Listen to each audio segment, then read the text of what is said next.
I still remember the exact moment everything started to unravel. It was a Tuesday night, ordinary, uneventful. Emily was sitting on the couch, scrolling through her phone while pretending to watch TV.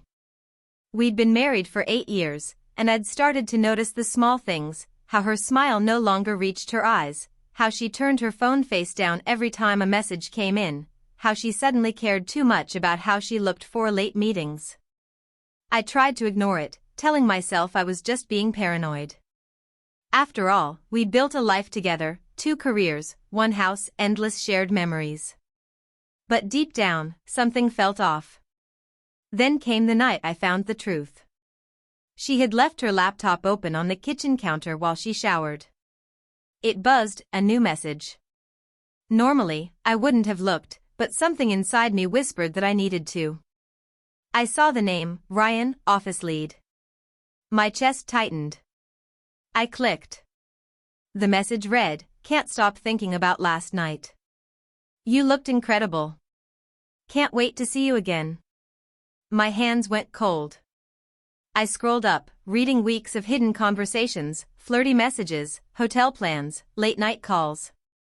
She'd written things I never thought she was capable of saying. Things she used to say to me when our love was new and real. My stomach turned. It wasn't just emotional, it was physical. My wife, my Emily, had crossed every line we ever promised not to. I didn't explode. I didn't throw things or scream. I just sat down, breathing hard, reading every word until the screen blurred.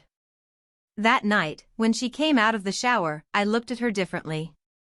She smiled, kissed me lightly, and said she was tired. I nodded, said nothing, and let her sleep beside me, while I stayed awake, silently watching the ceiling, realizing the woman next to me was a stranger. Over the next few days, I planned my next move. I didn't want a confrontation fueled by anger, I wanted truth. So I waited, quietly observing. A week later, she mentioned she was going on a 2-day work trip. The same trip Ryan was attending. I told her I'd drive her to the airport. She hesitated, but agreed. As she stepped out of the car that morning, I noticed something, the guilt in her eyes. She didn't even look back. When she returned, she acted normal, almost too normal. She hugged me tighter than usual and cooked my favorite dinner, as if overcompensating for something. I played along, pretending nothing was wrong. But inside, I was done pretending. A month later, things took a darker turn. She started feeling sick in the mornings. At first, she said it was stress. But when she fainted at work and had to see a doctor, the truth came out, she was pregnant. When she told me, her hands shook. "James," she whispered, tears welling up, I'm pregnant." For a moment, I just stared at her. Then I smiled gently and said, "That's great news." She blinked, confused by my calmness. "You're okay with it?" "Of course," I said. Why wouldn't I be? But inside, I already knew. The timeline didn't fit. We hadn't been intimate in nearly 2 months before that so-called work trip. My heart broke, but my mind stayed sharp. I wanted confirmation, not assumptions. Quietly, I went to a private clinic and arranged a paternity test once the baby was born. Fast forward 7 months, she gave birth to a baby boy. I held him in my arms, and despite everything, he was beautiful.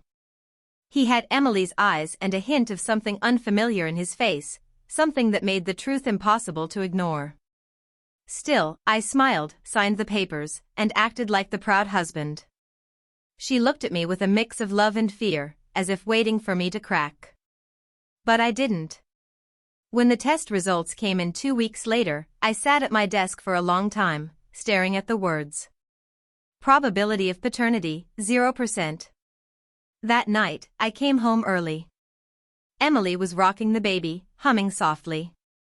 I kissed her forehead and asked her to sit down. She looked at me nervously. "Emily," I said calmly, "I got the paternity results." Her face went pale instantly. "James. I can explain." I raised my hand.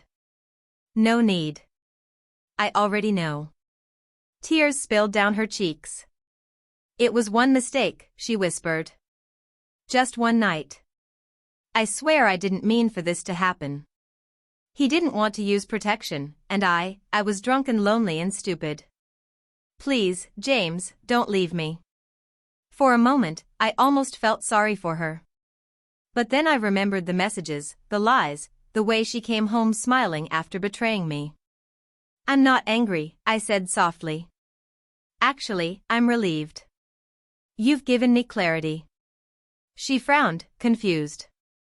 Clarity? Yes, I said. Because now I know exactly what I need to do.